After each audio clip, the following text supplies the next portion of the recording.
అంటే పొంగనూరులో పార్టీ పెట్టిన రామచంద్ర యాదవ్ ఇంటిని ఏ విధంగా దాడి చేశారు, ఎలక్షన్స్ అప్పుడు ఆయన ఆ ప్రాంతానికి వెళ్తే వెహికల్స్ ఏ విధంగా తగలబెట్టారు అనేది కూడా మనం చూసాం. సో వాస్తవాలు మాట్లాడుకుందాం. మీరు ఇంతకుముందు ల్యాండ్ గురించి చెప్పారు, రైట్, మదనపల్లి ఫైల్స్ గురించి చెప్పారు. ఎస్, ఖచ్చితంగా నిజంగా ఉంటే వెరిఫై చేయండి, చర్యలు తీసుకోండి. నిన్న ముద్రగడ పద్మనాభం గారి ఇంటికి జనసేన వెళ్ళి ఏదైతే ట్రాక్టర్ తో కారును గుద్దేసి ఇంటికి వెళ్ళి అరాచకం చేసినట్ట మీరు చెప్పేది? అట్లానే లక్కిరెడ్డిపల్లి ఇంకా భారీగా చేశారు. అంటే అరాచకాలు కాదు, మీరు బహుశా గడిచిన 5 ఏళ్లలో చూసారు లేదో తెలియదు కానీ నాకు. సో చదువులో ఏకంగా నేను వెళ్ళుంటే చదువులో ఒక ఘటనకు సంబంధించి నేనే రిపోర్టింగ్ చేయడానికి వెళ్తే అక్కడున్న పోలీసులు సైగ చేసి కొట్టియాలనుకున్నారు మీ పార్టీకి సంబంధించిన నాయకుల చేత. సో అవన్నీ మాట్లాడితే క్షేత్రస్థాయిలో కూడా నేను చూసా. వాస్తవం మాట్లాడారు, వాళ్ళకి కౌంటర్ ఇవ్వండి వెంకటరెడ్డి గారు.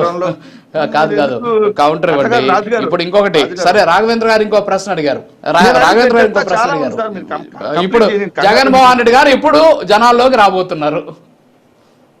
ఎందుకు అంత ఆవేశపడిపోతే పొద్దున్నే అంత ఆతృత ఎందుకు? నేను చెప్పాను, నేను కంప్లీట్ చేసినా మీరు అడగండి, ప్రాబ్లం లేదు. అంటే నిజాలు మాట్లాడకపోతే ఆతృత కదా, మేము కూడా బాధితులం కదా ఇక్కడ.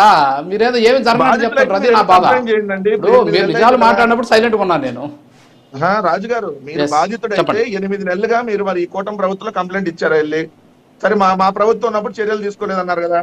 ఈ 8 నెలలుగా మీరు నిజంగా బాధితుడైతే, మీ బాధితుడిగా మీరు వెళ్ళి కంప్లైంట్ ఇస్తే మరి 8 నెలలుగా వాళ్ళు తీసుకుని చర్యలు ఏంది? అది మీరు వాళ్ళని అడగాలి క్వశ్చన్. అంటే మీరు అర్థం కాదు అంటే బాధితులు అంటే నేనేదో పోయి కంప్లైంట్ ఇవ్వడం కాదు సార్. ఇక్కడ బాధితులు అంటే కల్లారా చూసాం. ఆ రోజు మా మీద దాడి చేయబోయారు, 200 మంది రౌండ్ చేశారు, నన్ను నా కెమెరామెన్ ని.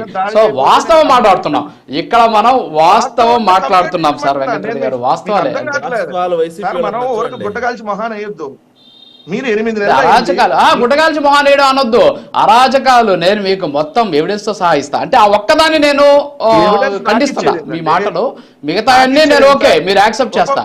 ఆ ఒక్క మాట ఉప ముఖ్యమంత్రి, అదే ఉప ముఖ్యమంత్రికి, లేదంటే మీరు నాగబాబు వచ్చారు కదా, నాగబాబు గారు చర్యలు తీసుకోమండి ఇదిగోండి అని చెప్పి నేను వెళ్ళి ఇవ్వండి, లేదంటే మీరు వెళ్ళి మీరు కంప్లైంట్ ఇవ్వండి. మరి కూటమి ప్రభుత్వం ఏం తీసుకుంటే అడగండి. మీరు నన్ను అడిగేసి అట్లా కాదు, మేము బాధ్యత 8 నెలలు నేను మిమ్మల్ని చర్యలు తీసుకోండి, లేకపోతే నాకు తరపున వచ్చి మీరు పోరాటం చేయండి, ఉద్యమం చేయండి నేను మిమ్మల్ని అడగలా. మీరు మాట్లాడిన దానికి నేను సమాధానం చెప్తున్నా అంతవరకే. సరే వద్దులే వెంకటరెడ్డి గారు, సబ్జెక్ట్ డిబేట్ అవుతుంది మీకు నాకు వద్దులే కానీ. రాఘవేంద్ర గారు ఒక ప్రశ్న అడిగారు, వెంకటరెడ్డి గారు రాఘవేంద్ర గారు ఒక ప్రశ్న అడిగారు, చెప్పండి. మీకు ఇబ్బంది కలిగి ఉంటే మీరు కంప్లైంట్ ఇవ్వమన్నా, ఇవ్వకపోతే మీ తప్పది. ఇంకా లేకపోతే డిస్కషన్ చేయకూడదు. పాయింట్ నెంబర్ 2, వాళ్ళు జగన్ గారు ఎప్పుడు జనాల్లోకి వస్తారు, జనవరిలో వస్తా అన్నారు కదా. అది మా నాయకులకి మా కార్యకర్తలు లేని ఇబ్బంది తెలుగుదేశానికి ఎందుకు నాకు అర్థం కాదు.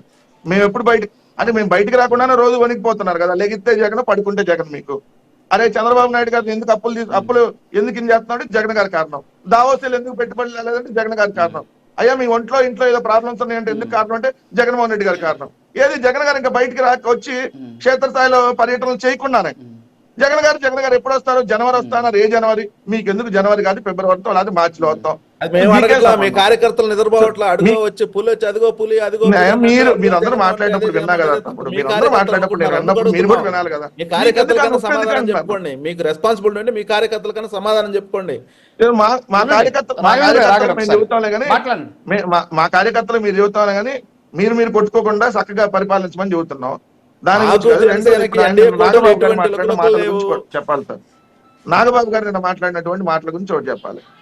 ఎవరు సన్నాసులు, ఎవరు సన్నాసులు, ఎవడు కుక్కలు? మిమ్మల్ని తెలుగుదేశం వాళ్ళు మీ జనసేన వాళ్ళని కుక్కలు కొట్టినట్టు కొడుతున్నారు చాలా చోట్ల, కుక్కలను కొట్టినట్టు. అప్పుడు మీరు కుక్కలు కదా. మమ్మల్ని వైఎస్ఆర్సీపీ వాళ్ళని ప్రశ్నిస్తే వాళ్ళని కుక్కలు అని అంటే, అందుకని మీరు తెలుగుదేశం వాళ్ళని ప్రశ్నిస్తేనే కొడుతున్నారు. సో అది నోరు జాగ్రత్తగా పెట్టుకుని మాట్లాడాలి. కుక్కలు, సన్నాసులు నేను అంతకంటే మాట్లాడతాను. నాగబాబు గురించి మాట్లాడాలంటే వ్యక్తిగతంగా చాలా ఉన్నాయి, కానీ అవసరం లేదు కదా డిబేట్ లో. పద్ధతిగా మాట్లాడితే మనం కూడా పద్ధతిగా మాట్లాడతాం. రెండోది, ఆయన చదివి వినిపిస్తున్నాడు, చదవడానికి కూడా చాలా ఇబ్బంది పడ్డాడు. పొంగనూరు వెళ్ళి పేపర్ చూసి నాగబాబు గారు చదవడానికి చాలా ఇబ్బంది పడ్డాడు. మేము పెన్షన్లు పెంచేశాం, మీరు పెన్షన్లో ఇచ్చిన హామీ ఏం సార్? 50 సంవత్సరాలు దాటిన ఎస్సీ, ఎస్టీ, బీసీ, మైనార్టీలు కూడా పెన్షన్ ఇస్తా అన్నారు. ఇచ్చారా? పెన్షన్ల హామీ నెరవేరిందా? వాళ్ళకొక్కరికి కూడా ఎందుకు పెన్షన్ ఇవ్వాలా? ఆల్రెడీ పెండింగ్ లో ఉన్నటువంటి 3.5 లక్షల దరఖాస్తులు ఇంకా పెండింగ్ లో ఉన్నాయి పెన్షన్ లో. వాటికి ఎప్పుడు ఇస్తారు? ఓకే. ఆల్రెడీ 1,89,957 పెన్షన్లు, అంటే దాదాపుగా 1,90,000 పెన్షన్లు 8 నెలల్లో తీసేశారు. ఇదేనా మీ కూటమి ప్రభుత్వం? 2, ఆయన అమరావతి కేంద్రం నిధులు ఇచ్చిందని చెప్పాడు. ఎంత బూత్ సార్, ఎంత బూత్ మాట అది. ప్రపంచ బ్యాంక్ అప్పిచ్చింది 15,000 కోట్లు కేంద్రం వల్ల మనకి. ప్రపంచ బ్యాంక్ నుంచి అప్పు తెచ్చుకున్నాం మనం. అట్లానే హట్కో నుంచి 13,000 కోట్లు అప్పుకు మొన్న పెట్టాం. సో కేంద్రం మీద ఉచితంగా ఇచ్చేస్తున్నారు, మళ్ళీ ఇంకా అబద్ధాలు. 2, ఆయన ఏదో అన్ని నెరవేర్చేసామని చెప్పారు. ఏం నెరవేర్చారు చెప్పండి? ఇదిగో ఇప్పుడు మీరు ఏమన్నా ఇస్తారని ఆడబిడ్డ నిధి ఇచ్చారా? అమ్మఒడి కింద ఇచ్చారా? రైతు భరోసా ఏమన్నా ఇచ్చారా? మత్స్యకార భరోసా ఇచ్చారా? ఆటో వాళ్ళకి వాహన మిత్ర ఇచ్చారా? మహిళలకు ఉచితంగా బస్సు ప్రయాణం ఏమైనా ఇచ్చారా? ఏదైతే నిరుద్యోగ వృత్తి ఇచ్చారా? మేజర్ హామీలు ఇవే కదా సార్. వీటిలో ఏ ఒక్క హామీ మీరు నెరవేర్చకుండా వైసీపీ వాళ్ళు 8 నెలలకే మమ్మల్ని అడుగుతున్నారు. అడిగే వాళ్ళని మేము కుక్కలను తిడతాం, అడిగే వాళ్ళని సన్నాసులను తిడతాం, అడిగే వాళ్ళని మేము బూతులు తిడతాం. తిట్టండి సార్. అదే ప్రజల దగ్గరికి వెళ్ళి చెప్పండి. జనంలోకి జనసేన కాదు, గడప గడపకి వెళ్ళి జనసేన ఇదిగోండి మేము 7 నెలల్లో ఇది చేసాం, మా మేనిఫెస్టో ఇదని మేనిఫెస్టో ఎత్తుకెళ్ళి చెప్పానండి. అప్పుడు ప్రజలు చెప్తారు ఎవరిని బూతులు తిడతారో, ఎవరిని ఎంటబడి తెరవేస్తారో వాళ్ళే చెప్తారు. ఓకే వెంకటరెడ్డి గారు. ఓకే.